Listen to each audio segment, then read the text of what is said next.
నమస్కారం. సుఖీభవకు స్వాగతం. ఈ రోజు సుఖీభవలో ఫిట్ గా ఉన్న గుండెపోటు ముప్పు, బరువు మందులతో క్యాన్సర్ ముప్పు తగ్గుముఖం, టీనేజీలో శరీరాకృతి గురించి దిగులుగా ఉంటుందా, కిడ్నీలకు పెనుగండం సీకేడీ, ఇంకా హెల్త్ టిప్స్. మంచి ఫిట్నెస్ తో ఉన్నాం, రోజు జిమ్ లో కఠినమైన వ్యాయామాలు చేస్తున్నాం, మాకసలు గుండె జబ్బు వచ్చే అవకాశమే ఉండదని అనుకుంటారు మనలో చాలా మంది. నిజానికి అలాంటి భావన తప్పంటారు డాక్టర్లు. శారీరక శ్రమ, వ్యాయామం మూలంగా శారీరక సామర్థ్యం మెరుగుపడుతుంది, అందులో సందేహం అక్కర్లేదు. అంత మాత్రాన గుండెపోటు రాదని, గుండె జబ్బుల ముప్పు లేదని భావించకూడదు. ఫిట్ గా ఉన్నప్పటికీ గుండె జబ్బు వచ్చే అవకాశం ఉందంటున్నారు నిపుణులు. శారీరకంగా మంచి ఫిట్నెస్ ఉన్నప్పటికీ గుండెపోటు వచ్చే అవకాశాలు ఎందుకు పెరుగుతాయో, గుండె జబ్బుల ముప్పును తప్పించుకునేందుకు ఏం చేయాలో ఇప్పుడు తెలుసుకుందాం. ఇటీవలి కాలంలో మధ్య వయసు వాళ్లు ఎక్కువగా వ్యాయామం చేస్తున్నారు. దీంతో శారీరక సామర్థ్యం మెరుగుపడడంతో పాటు జీవితకాలం కూడా పెరుగుతోంది. ఓవైపు చూస్తే ఇది మంచి పరిణామమే. అయితే శరీరం ఫిట్గా ఉన్నప్పటికీ గుండె జబ్బులు, గుండెపోటు ముప్పు కూడా ఎక్కువగానే ఉంటోందని పరిశోధనలు చెబుతున్నాయి. నిజానికి శరీరం ఫిట్గా ఉన్నంత మాత్రాన గుండె జబ్బు రాకూడదనేమీ లేదు. వారి కుటుంబంలో గుండె జబ్బుల చరిత్ర ఉన్నప్పుడు, దీర్ఘకాలికంగా ఒత్తిడికి గురవుతున్నప్పుడు, అధిక బరువు, స్థూలకాయం, షుగర్ వంటి జబ్బులతో సతమతం అవుతున్నప్పుడు సహజంగానే గుండె జబ్బుల ముప్పు కూడా పెరుగుతుంటుంది. సాధారణంగా వయసు పెరుగుతున్న కొద్దీ 45 ఏళ్లు దాటిన తర్వాత గుండె జబ్బు ముప్పు పెరుగుతుందని చెబుతున్నారు డాక్టర్లు. చాలామంది పేషెంట్స్కి ఏంటంటే సన్నగా ఉన్నాము, ఎక్సర్సైజ్ చేస్తున్నాము, ఫిట్గా ఉన్నాము అంటే అసలు చూస్తే అసలు సినిమా యాక్టర్ లాగానో లేకపోతే మంచి అథ్లెటిక్గానో ఉన్నాము, సో మనకి గుండె సమస్యలు రావు అన్న భరోసాలో ఉంటారండి. కాకపోతే ఇలాగా బాగా ఫిట్గా ఉన్నా, మంచి లైఫ్ స్టైల్ ఉన్నా స్టిల్ గుండె సమస్య వచ్చే అవకాశం ఉంటుంది. ఎందువల్లంటే ఇప్పుడు మనకి గుండె జబ్బు అంటే గుండెపోటు రావటం కానీ, గుండె రక్తనాళాల్లో పూడికలు ఏర్పడటానికి అనేక రిస్క్ ఫ్యాక్టర్స్ ఉంటాయండి. ఆ రిస్క్ ఫ్యాక్టర్స్లో ఏంటంటే కొన్ని మాడిఫైబుల్ రిస్క్ ఫ్యాక్టర్స్ అంటాం, అంటే మనం మార్చుకోగలిగే రిస్క్ ఫ్యాక్టర్స్, కొన్ని నాన్ మాడిఫైబుల్ రిస్క్ ఫ్యాక్టర్స్ అంటాం, అంటే మనం మార్చుకోలేని రిస్క్ ఫ్యాక్టర్స్ కూడా ఉంటాయి. ఇప్పుడు మార్చుకోలేని రిస్క్ ఫ్యాక్టర్స్ ఏంటంటే ఒకటి ఫ్యామిలీ హిస్టరీ, అంటే మన కుటుంబంలో ఎవరికైనా 60 సంవత్సరాల వయసులోపు ఆ చిన్న వయసులోనే హార్ట్ అటాక్ ఎవరికైనా వచ్చి ఉంటే అది ఆ కుటుంబంలో మిగతా వారికి కూడా ఒక రిస్క్ ఫ్యాక్టర్ అన్నమాట. సో జెనెటిక్గా వాళ్ళకి గుండె జబ్బులు వచ్చే అవకాశాలు ఎక్కువ ఉంటాయి. రెండోది పెరిగే వయసు. 60 సంవత్సరాలు వయసు దాటిన తర్వాత మనకి అన్ని ఆరోగ్యకరమైన జీవనశైలి ఉన్నా కూడా కేవలం వయసును బట్టి బ్లాకేజెస్ అనేవి వచ్చే అవకాశం ఉంటుంది. మూడోది పురుషులు స్త్రీలు కంపేర్ చేసి చూస్తే పురుషుల్లో జనరల్గా ఎస్పెషలీ తక్కువ వయసులో గుండె జబ్బులు వచ్చే అవకాశాలు కొంచెం ఎక్కువ ఉంటాయి. సో ఈ 3 రిస్క్ ఫ్యాక్టర్స్ ఉన్నాయనుకోండి, సో మనం అంతా ఫిట్గా ఉన్నా కానీ, అంతా పర్ఫెక్ట్గా లైఫ్ స్టైల్ ఉన్నా కానీ స్టిల్ వాళ్ళలో హార్ట్ సమస్యలు వచ్చే అవకాశం ఉంటుంది. మన శరీరం ఎంత ఫిట్గా ఉన్నప్పటికీ వంశపారంపర్యంగా కూడా గుండె జబ్బులు సంక్రమించే ముప్పు ఉంటుంది. కొంతమందికి వంశపారంపర్యంగా రక్తంలో కొలెస్ట్రాల్ స్థాయిలు ఎక్కువగా ఉంటుంటాయి. ఇలాంటప్పుడు గుండెకు రక్తాన్ని సరఫరా చేసే రక్తనాళాలు త్వరగా దెబ్బతిని వాటిలో పూడికలు చేరుతుంటాయి. వంశపారంపర్యంగా రక్తంలో కొలెస్ట్రాల్ ఎక్కువగా ఉండేవారిలో శరీరం అదనపు కొవ్వును బయటకు వెళ్లగొట్టలేదు. ఫలితంగా రక్తంలో కొలెస్ట్రాల్ మోతాదులు పెరుగుతూ వస్తాయి.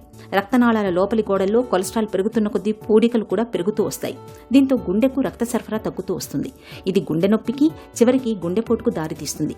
వంశపారంపర్యంగా అధిక కొలెస్ట్రాల్ సమస్య తలెత్తడంలో LDLR, APOB, PCSK9 జన్యులది కీలక పాత్ర అంటారు నిపుణులు. ఇప్పుడు చాలామంది ఏంటంటే నేను ఫిట్గా ఉన్నాను, ఎక్సర్సైజ్ చేస్తాను, నా కొలెస్ట్రాల్ నార్మల్గా ఉంటుంది అని అనుకుంటారు. కానీ అలా కాదండి.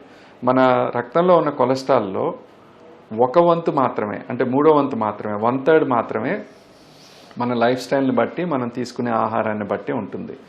మిగతా 2/3 మన జెనెటిక్ ఫ్యాక్టర్స్ని బట్టి ఉంటుంది. అంటే మన బాడీలో 2 వంతుల కొలెస్ట్రాల్ మన బాడీలోనే తయారవుద్ది. సో కొద్దిమందికి ఏంటంటే కంప్లీట్గా ఫిట్గా ఉన్నా కూడా వాళ్ళు జన్యుపరమైన కారణాలతోటి బాగా హై కొలెస్ట్రాల్ ఉండే అవకాశం ఉంటుంది. సో ఇటువంటి వాళ్ళు ఏంటంటే ఎటువంటి లక్షణాలు కనిపించకపోవచ్చు, అంటే చూడటానికి పైన అంతా బాగానే ఉంటారు, కానీ వాళ్ళ కొలెస్ట్రాల్ లెవెల్ ఉండాల్సిన దానికంటే 2 రెట్లు 3 రెట్లు కూడా ఎక్కువ ఉండొచ్చు. అది కేవలం పరీక్ష చేసుకున్నప్పుడు మాత్రమే మనకి తెలియచ్చు. అదేవిధంగా బీపీ ఉండొచ్చు. బీపీ అనేది కూడా కొంతమందికి జెనెటిక్గా వంశపారంపర్యంగా కూడా రావచ్చు. సో మనం ఫిట్గా ఉన్నా కూడా కొద్ది మందిలో బీపీ ఉండొచ్చు. ఆ బీపీ మనం చెక్ చేసుకుంటే తప్ప తెలియకపోవచ్చు. అంటే హై బీపీ ఉన్న ప్రతి ఒక్కరిలోనూ లక్షణాలు అనేవి కనిపించకపోవచ్చు. అదేవిధంగా షుగర్ కూడా మనకి పైకి ఫిట్గా కనిపించినా కొద్ది మందిలో షుగర్ ఉండే అవకాశం ఉంది. ఆ షుగర్ అన్డిటెక్టెడ్గా ఉన్నప్పుడు షుగర్ వలన కూడా గుండె జబ్బులు వచ్చే అవకాశం ఉంటుందన్నమాట. సో స్ట్రెస్ లెవెల్స్ బాగా ఎక్కువ ఉన్నప్పుడు కూడా ఒక్కోసారి గుండెకి సంబంధించిన సమస్యలు వచ్చే అవకాశం ఉంటుంది. సో ఈ విధంగా మనకి ఎవరైనా పర్ఫెక్ట్గా ఫిట్గా ఫిజికల్గా బయటికి ఫిట్గా కనిపిస్తున్నా కూడా ఇలాంటి ఇతర రిస్క్ ఫ్యాక్టర్స్ ఉంటే అవి కనుక మనం కనుక్కోలేకపోతే ఈ రిస్క్ ఫ్యాక్టర్స్ వలన కూడా మనకి గుండె జబ్బులు, గుండె సంబంధించిన సమస్యలు వచ్చే అవకాశం ఉంటుంది. వంశపారంపర్యంగా రక్తంలో అధిక కొలెస్ట్రాల్ సమస్యగా వస్తున్నప్పుడు చిన్న వయసులోనే గుండె జబ్బు వచ్చే అవకాశాలు ఎక్కువగా ఉంటాయి. ఇలాంటప్పుడు ఆలస్యం చేయకుండా రక్తంలో అధిక కొలెస్ట్రాల్ను తగ్గించుకోవడానికి ప్రయత్నించాలి. ఈ కొలెస్ట్రాల్ని తగ్గించడానికి స్టాటిన్ రకం మందులు బాగా ఉపయోగపడతాయి. క్రమం తప్పకుండా డాక్టర్ని సంప్రదిస్తూ ఉండాలి. తరచూ లిపిడ్ ప్రొఫైల్ పరీక్షను చేయించుకుంటూ ఉండాలి. 40 ఏళ్లు పైబడిన వారు కనీసం ఏడాదికోసారైనా లిపిడ్ ప్రొఫైల్ని చేయించుకోవాలి. ఫలితాల్ని బట్టి అవసరమైతే డాక్టర్లు చికిత్సను సూచిస్తారు. కొలెస్ట్రాల్ని తగ్గించుకోవడానికి మందులతో పాటు మంచి పోషకాహారాన్ని తీసుకోవడం, నిత్యం కాసేపు వ్యాయామం చేయడం ముఖ్యమే అంటారు డాక్టర్లు. మనం తెలుసుకోవాల్సింది ఏంటంటే 100కి 2 వంతుల కొలెస్ట్రాల్ మన బాడీలో తయారవుతుంటుంది అనమాట.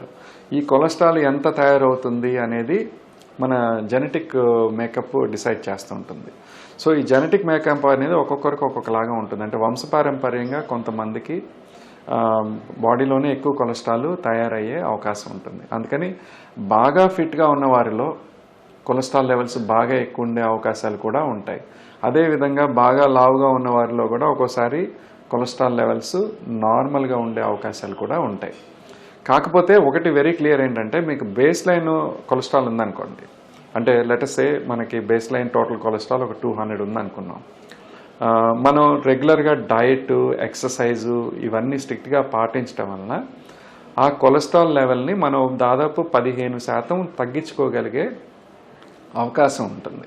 కాకపోతే ఇవన్నీ చేస్తున్నాం కాబట్టి మనకేం కొలెస్ట్రాల్ ప్రాబ్లం ఉండదేమో అని అనుకోవడం కూడా కరెక్ట్ కాదు. అందుకని అప్పుడప్పుడు చెక్ చేసుకోవడం అనేది చాలా ఇంపార్టెంట్ అండి. శరీరం ఫిట్గా ఉన్నప్పటికీ గుండె జబ్బుల ముప్పు పొంచి ఉంటుందనే విషయాన్ని విస్మరించకూడదు. ఫిట్గా ఉన్న చాలా మందిలో గుండె జబ్బుల తాలూకు ఎలాంటి లక్షణాలు లేకుండానే గుండెపోటు విరుచుకుపడుతున్న సందర్భాల్ని మనం తరచుగా చూస్తున్నాం. ఈ నేపథ్యంలో మనం ఎంత ఫిట్గా ఉన్నప్పటికీ, నిత్యం వ్యాయామం చేస్తున్నప్పటికీ నడి వయసులోకి వచ్చాక తరచూ గుండెకు సంబంధించిన పరీక్షల్ని చేయించుకుంటూ ఉండాలి. రక్తంలో కొలెస్ట్రాల్ శాతాన్ని తెలుసుకుంటూ ఉండాలి. కొవ్వు పదార్థాలని అధికంగా తీసుకోకూడదు. కుటుంబంలో గుండె జబ్బుల చరిత్ర ఉన్నప్పుడు మరింత అప్రమత్తంగా ఉండాలి. హెల్త్ న్యూస్ మీకోసం. అధిక బరువు, మధుమేహంతో పాటు క్యాన్సర్ ముప్పును ఒకే మందు తగ్గిస్తే? అధునాతన గ్లూకోగాన్ వంటి పెప్టైడ్ 1 GLP-1 రకం మందులు ఇలాంటి పనే చేస్తున్నట్లు అమెరికాలో నిర్వహించిన ఒక తాజా అధ్యయనంలో బయటపడింది. బరువును తగ్గించే శస్త్రచికిత్సలతో పోలిస్తే లిరాగ్లుటైడ్, ఎక్సానోటైడ్ వంటి తొలితరం GLP-1 మందులు ఊబకాయంతో ముడిపడిన క్యాన్సర్ల ముప్పును 41% వరకు తగ్గిస్తున్నట్లు పరిశోధకులు తెలిపారు. ఇవి క్యాన్సర్ ప్రమాదాన్ని తగ్గిస్తున్నాయో లేదో పూర్తిగా తెలియరాలేదు. కానీ బరువును మాత్రమే కాకుండా క్యాన్సర్లను నివారించడం వంటి ఇతరాత్ర ప్రయోజనాలను ఇవి కల్పిస్తున్నట్లు గతంలో తేలిన అంశాలను తాజా అధ్యయనం బలపరుస్తోంది. సెమాగ్లుటైడ్, టిరిజెపిటైడ్ వంటి కొత్త తరం GLP-1 మందులు మరింత ఎక్కువ సమర్థంగా క్యాన్సర్ ముప్పును తగ్గించే అవకాశం ఉందని పరిశోధకులు భావిస్తున్నారు. GLP-1 మందులు గ్లూకోగాన్ వంటి పెప్టైడ్ 1 హార్మోన్ను అనుకరించడం ద్వారా పనిచేస్తాయి. ఇవి రక్తంలో ఇన్సులిన్ను, చక్కెర మోతాదులను నియంత్రించడం, ఆకలిని తగ్గించడం, ఆహారం నెమ్మదిగా జీర్ణమయ్యేలా చూడటం వంటి పనులు చేస్తాయి. మధుమేహం, ఊబకాయం రెండూ కూడా రొమ్ము, పెద్దపేగు, గర్భాశయం, కాలేయం, క్లోమం, థైరాయిడ్, జీర్ణాశయం, అండాశయ క్యాన్సర్ల వంటి రకరకాల క్యాన్సర్ల ముప్పు పెరిగేలా చేస్తాయి. ఈ నేపథ్యంలో బరువును తగ్గించే శస్త్రచికిత్సలు, GLP-1 మందులు క్యాన్సర్ల ముప్పును ఎంతవరకు తగ్గిస్తాయో తెలుసుకోవడానికే పరిశోధకులు ప్రయత్నించారు. శస్త్రచికిత్సలతో పోలిస్తే ఈ మందులతో క్యాన్సర్ ముప్పు గణనీయంగా తగ్గుతున్నట్లు గుర్తించారు. వాపు ప్రక్రియను తగ్గించడం వంటి రకరకాల యంత్రాంగాల సాయంతో ఇవి మంచి ఫలితం చూపిస్తున్నాయని పరిశోధకులు చెబుతున్నారు. టీనేజీలో పిల్లలు పరవళ్లు తొక్కే సెలయేళ్లను తలపిస్తూ ఉంటారు. ఒంట్లో ఎగిసిపడే హార్మోన్ల ఉధృతి వారిని ఉత్సాహానికి ప్రతిరూపాల్లా మార్చేస్తూ ఉంటుంది. అయితే ఇదే టీనేజీ వయసు కొంతమంది పిల్లల్ని మూడీగా మార్చేస్తూ ఉంటుంది. శారీరకంగా కనిపించే మార్పుల్ని తోటి వారితో పోల్చి చూసుకుంటూ దిగులు చెందుతూ ఉంటారు. ముఖ్యంగా అమ్మాయిల్లో శారీరక ఆకృతి గురించిన బెంగ ఎక్కువగా కనిపిస్తూ ఉంటుంది. మిగతా వారికన్నా తాము అందంగా లేమని, తమ శరీర ఆకృతి అంత బాగోలేదని భావిస్తూ ఒంటరిగా ఉండేందుకు మొగ్గు చూపుతూ ఉంటారు. శరీర ఆకృతి గురించి టీనేజ్ పిల్లల్లో కనిపించే దిగులును ఎలా పోగొట్టాలో ఇప్పుడు తెలుసుకుందాం. మన శరీరంలో భాగాలన్నీ సరిగ్గానే ఉన్నా లేని ఒక లోపాన్ని ఊహించుకోవటం, దాని మీద బాధపడటం, దాని గురించి కొంచెం ఎక్సెసివ్గా ఉన్నదానికంటే ఎక్కువ మోతాదులో ఉండొచ్చు. ఒక పిసరు కాస్త లావుగానో లేకపోతే కాస్త సన్నగానో, లేదా పర్టికులర్గా నోస్ సరిగ్గా లేకపోవటం, చిన్న చిన్నవి ఉన్నా లేనివి ఊహించుకోవటం అండ్ దాని గురించి బాధపడటం, ఇది కూలంకషంగా చెప్పాలంటే బాడీ డిస్మార్ఫిక్ డిజార్డర్ గురించి. అయితే పర్ఫెక్ట్గా ఈ సైకియాట్రిక్ ప్రాబ్లంతో సఫర్ అయినా కాకపోయినా కొంతమంది పిల్లల్లో స్కిన్ బాగాలేదని, హెయిర్ బాగాలేదని, ఇంకా ప్రైవేట్ పార్ట్స్లో సైజ్ సరిగ్గా లేదని, ఇట్లా చాలా రకాలుగా చాలా విధాలుగా టీనేజ్ పిల్లలు ఆందోళన చెందుతూ ఉంటారు. ఇలాంటప్పుడు వాళ్ళకి ఓపెన్గా డిస్కస్ చేయటం మీ టీనేజర్తో, మీకు ఉన్న ఫ్యాక్ట్స్ ఫిగర్స్ వాళ్ళకి చెప్పటం, వీలైతే పీడియాట్రిషియన్ దగ్గర తీసుకురావటం. బరువు గురించి ఆందోళన చెందే వాళ్ళకి వాళ్ళ హైట్ ఎంత, వాళ్ళ హైట్కి ఉండాల్సిన వెయిట్ ఎంత, బాడీ కాంపోజిషన్ అంటే ఫ్యాట్ కంటెంట్ ఎంత ఉండాలి, మజిల్ ఎంత ఉండాలి, వాటర్ ఎంత ఉండాలి, ఇలాంటివి కూడా మనకి ఇప్పుడు మెషినరీ ఉంది చెప్పేవి. ఇలాంటివి క్లియర్ కట్గా నంబర్స్ చూపించి వాళ్ళని కన్విన్స్ చేయటం ఒక దారి. రెండోది, వాళ్ళకి అలా ఎందుకు అనిపిస్తోంది, నిజంగా కొద్దో గొప్ప వాళ్ళకి హెల్ప్ అవసరమైతే ఆ ట్రీట్మెంట్స్ చేయించటం. లేని పక్షంలో వాళ్ళ కాన్ఫిడెన్స్ బిల్డ్ చేసే వేరియస్ ఎక్సర్సైజెస్, అంటే మీ ఐడెంటిటీ మీ రూపం ఒక్కటే కాదు అని వాళ్ళని యాక్టివ్గా ఎంకరేజ్ చేయటం. ఇలాంటివన్నీ మీరు కాన్స్టెంట్గా మీ టీనేజర్తో కమ్యూనికేట్ చేస్తూ ఉంటే, అంటే ఆన్ ఎ డైలీ బేసిస్ మాట్లాడాలి. దేని గురించి అన్న వాళ్ళ బిహేవియర్లో మార్పు వస్తూ ఉంటే, యూజువల్గా బాడీ డిస్మార్ఫియా ఉన్న వాళ్ళు ఏం చేస్తారంటే గంటల తరబడి ఆల్మోస్ట్ చాలా లేదా కాన్స్టెంట్గా మల్టిపుల్ టైమ్స్ మిర్రర్స్లో చూసుకుంటూ ఉంటారు. కొన్ని రకాల బట్టలు వేసుకోవటానికి అస్సలు ఇష్టపడరు, దాచుకుంటూ ఉంటారు. అండ్ క్రౌడెడ్ ప్లేసెస్కి ఏదైనా పర్టికులర్ పబ్లిక్ ఫంక్షన్ అటెండ్ అవ్వాల్సి వచ్చినప్పుడు వీలైనంత అవాయిడ్ చేస్తూ ఉంటారు. స్కిన్ కాన్స్టెంట్గా పీలింగ్ చేస్తూ ఉంటారు, జుట్టు కొద్దిగా పీక్కుంటూ ఉంటారు. ఇట్లాంటివి ఏమన్నా మీ టీనేజర్లో లక్షణాలు కనిపిస్తే ఇమ్మీడియట్గా డాక్టర్ హెల్ప్ తీసుకో.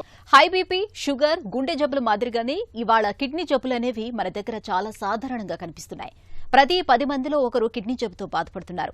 బాధితుల్లో ఎక్కువ మంది 40 ఏళ్ల లోపు వాళ్లే ఉంటున్నారని డాక్టర్లు చెబుతున్నారు. ముఖ్యంగా మన కిడ్నీలకు ఇవాళ సీకేడీ అనేది ఒక పెద్ద గండంగా ఉంటోంది. క్రానిక్ కిడ్నీ డిసీజ్ గా పిలిచే ఈ సమస్యలో మన కిడ్నీల ఆరోగ్యం క్రమంగా దెబ్బతిని చివరికి కిడ్నీల వైఫల్యం సంభవిస్తోంది. ఒక తీరు తెన్నులేని ఆహారపు అలవాట్లు, హై బీపీ, షుగర్ వంటి జబ్బులు, మితిమీరిన మందుల వాడకం, ఇవన్నీ మన కిడ్నీల ఆరోగ్యాన్ని ప్రమాదంలోకి నెడుతున్నాయి. ఈ నేపథ్యంలో సీకేడీ జబ్బు గురించి డాక్టర్ని అడిగి ఇప్పుడు తెలుసుకుందాం. క్రానిక్ కిడ్నీ డిసీజ్ అంటే ఏంటి? క్రానిక్ కిడ్నీ డిసీజ్ అంటే దీర్ఘకాలిక కిడ్నీ జబ్బు. సో దీర్ఘకాలం అంటే కాలం ఎంతవరకు మనం టైం అనేది తీసుకుంటే 3 నెలల కంటే ఎక్కువగా కిడ్నీలో వెనక్కి తీసుకురాలేని మార్పులు, అంటే ఇర్రివర్సిబుల్ డ్యామేజ్ కిడ్నీకి జరిగితే దాన్ని క్రానిక్ కిడ్నీ డిసీజ్ అంటారు. సో ఈ క్రానిక్ కిడ్నీ డిసీజ్లో 2 కిడ్నీలు దెబ్బతింటేనే మనం ఫంక్షన్ వైజ్ దెబ్బతిన్న దాన్ని క్రానిక్ కిడ్నీ డిసీజ్ అంటారు. కిడ్నీ జబ్బు ముప్పు ఎవరికి ఎక్కువ? ఓవరాల్ ఇండియాలో జరిగిన స్టడీలో అండి మొత్తం 100 మందికి కిడ్నీ జబ్బులుంటే 20% కంటే ఎక్కువ మందికి డయాబెటీస్ వల్ల డయాబెటిక్ కిడ్నీ డిసీజ్ అనేది ప్రధాన కారణం కింద తెలియడం జరిగింది. సో ఫస్ట్ కాజ్ తీసుకుంటే డయాబెటిక్ కిడ్నీ డిసీజ్. ఇవి కాకుండా మనకి నెక్స్ట్ ఇంకా 2-3 కారణాల కింద తీసుకుంటే మనకి క్రానిక్ ఇంటెస్టిషియల్ నెఫ్రైటిస్ అని ఒక రకమైన జబ్బు అండి. ఇంకొకటి సీకేడీ ఆఫ్ అన్నోన్ ఆరిజిన్, అంటే మనకి ఈ విధమైన ఇబ్బంది అండి. క్రానిక్ సీకేడీ యూ అనేది ఎక్కువగా మనకు ఒక క్లస్టర్స్ లాగా ఏరియాస్ అనేటివి మనకు ఆంధ్రప్రదేశ్లో ఉన్నాయి. ఫర్ ఎగ్జాంపుల్ ఆంధ్రప్రదేశ్లో ఉద్దానం అనే ఏరియాలో మనకి దీనికి కారణం ఎగ్జాక్ట్గా అనేది ఇంకా ఇప్పుడు ప్రజెంట్ రీసెర్చ్ జరుగుతుంది. బట్ అక్కడ మనకి ఎక్కువగా కిడ్నీ జబ్బులు ఉండే బెల్ట్ కింద ఐడెంటిఫై చేయడం జరిగింది. ఆ స్పెసిఫిక్ కిడ్నీ జబ్బు ఏదైతే ఆ పర్సన్స్కి వస్తుందో దాన్ని ఉద్దానం నెఫ్రోపతి అంటారు. సో ఈ విధంగా మనం తొలి 3 కారణాలు తీసుకుంటే మొదటి కారణం అండి డయాబెటీస్.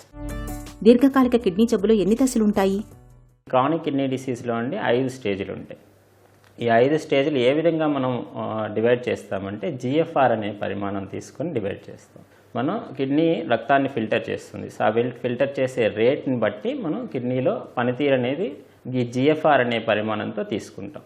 GFRని మనం ఎస్టిమేట్ చేయడం జరుగుతుంది. ఈ ఎస్టిమేట్ చేయడానికి 4 ఫ్యాక్టర్స్ తీసుకోవడం జరుగుతుంది. వాటిలో ఒకటండి ఏజ్. ఆ పర్సన్ యొక్క వయసును బట్టి లేదా వాళ్ళ జెండర్ని బట్టి వాళ్ళ రేస్ని బట్టి వాళ్ళలో క్రియాటినిన్ అనే టెస్ట్ ఈ GFR క్యాలిక్యులేట్ చేయడానికి ప్రధాన వనరు అనమాట. ఇంకా మనం స్టేజ్ల వైజ్ తీసుకుంటే దీన్ని G1 to G5 స్టేజెస్ కింద డివైడ్ చేస్తామండి. G1 స్టేజ్ అంటే మనకు ఆ GFR అనేది 90 కంటే ఎక్కువ ఉంటుంది కానీ కిడ్నీలో స్ట్రక్చరల్గా మార్పులు ఉన్నదాన్ని స్టేజ్ 1 అంటారు. G2 అనే స్టేజ్ అండి ఈ GFR లెవెల్ 60 to 89. ఈ మొదటి 2 దిశలు కిడ్నీ పనితీరు మనం నార్మల్ కిందకే తీసుకుంటామండి. బట్ వీళ్ళని కొంచెం జాగ్రత్తగా ఫాలోఅప్ చేయాల్సి వస్తుంది. ప్రధానంగా కిడ్నీ పనితీరు తగ్గడం అనేది 3వ స్టేజ్ నుంచి మొదలవుతుందండి. స్టేజ్ 3 అంటారు. G3 తీసుకుంటాం. ఈ G3 అనేది GFR 60 కంటే తక్కువ ఉన్నదాన్ని 60 కంటే తక్కువ లేదా ప్లస్ 30 కంటే ఎక్కువ. సో వీటిల్లో 2 విధాలుగా డివైడ్ చేయడం జరిగింది. 3A 3B అని. GFR 44 నుంచి 59 వరకు 3A కింద తీసుకుంటామండి. అదే మనకి 3B అండి 30 నుంచి 44. సో ఈ 2 3వ స్టేజ్ కిందకి వస్తుంది. 4వ స్టేజ్ అండి 15 నుంచి 29. సో 5వ స్టేజ్ 15 కంటే తక్కువ రావడం. ఈ మనకి GFR ఒకటే మనకి కొలమానం కాదు. దాంతోపాటు పర్సన్ యొక్క పేషెంట్ యొక్క లక్షణాలు మందులతో నయం చేయలేని పరిస్థితికి వచ్చి శరీరంలో నీరు ఎక్కువ చేరిపోవడం కానీ, బీపీ కంట్రోల్ లేకపోవడం కానీ, వాంతులు అవ్వడం కానీ, లేకపోతే ఇంకా మనకి శరీరంలో వేరే కొలమానాలు మనం ఏవైతే చూస్తామో యూరియా ఇవన్నీ ఎక్కువ అయిపోయి దాంతోపాటు మనకు ఆ GFR అనేది 15 కంటే తక్కువ ఉన్న వాళ్ళల్లో డయాలసిస్ చేయాల్సిన అవసరం రావచ్చండి. దీర్ఘకాలిక కిడ్నీ జబ్బుకు చికిత్స ఎలా ఉంటుంది? క్రానిక్ కిడ్నీ డిసీజ్ యొక్క వైద్యం గురించి వస్తే అండి మనకి ఏదైతే కారణం మనం ఐడెంటిఫై చేయగలమో ఎక్కువ శాతం కారణం అనేది డయాబెటీస్ లేదా హైపర్ టెన్షన్ అండి. సో వీటిల్ని కంట్రోల్లో ఉంచుకోవడం అనేది ప్రధానమైన ట్రీట్మెంట్ ఆప్షన్ మనకున్నది.